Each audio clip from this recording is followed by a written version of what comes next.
All that police are saying right now, they will just confirm that, as you say, the siege is over. We are, of course, seeking more details about exactly how that happened and trying to confirm reports of those fatalities and injuries. But right now, all we can confirm is that the New South Wales police say the siege is over. This all happened within the last hour or so. We saw more hostages emerging from the cafe where they had been held all day.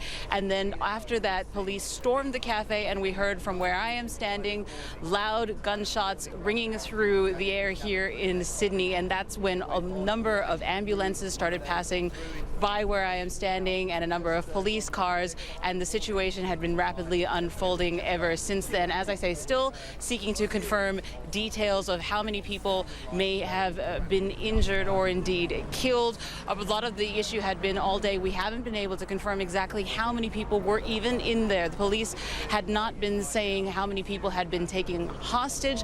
The number varied from about a dozen to up to 50. It seemed that they were closer to that dozen or so number, but as we're seeing these people starting to come out, we're getting a better idea of how many people were actually in there. But seeking more confirmation on their well-being, we saw the ambulances passing by where I'm standing now. Presume they've been taken to hospital, and looking for more information about exactly what happened to all of those people who have spent this long day in this cafe.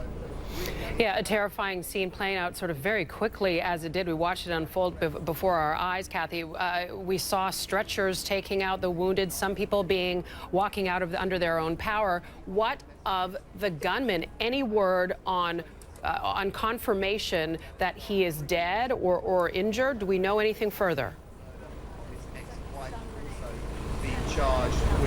No official confirmation from police yet. As we say, they say the siege is over, so you can only assume from that the gunman has been disabled in some way, but no confirmation of whether he is dead. This all started to happen as we got more word about exactly who he is. He's a self-proclaimed sheikh named Man Haron,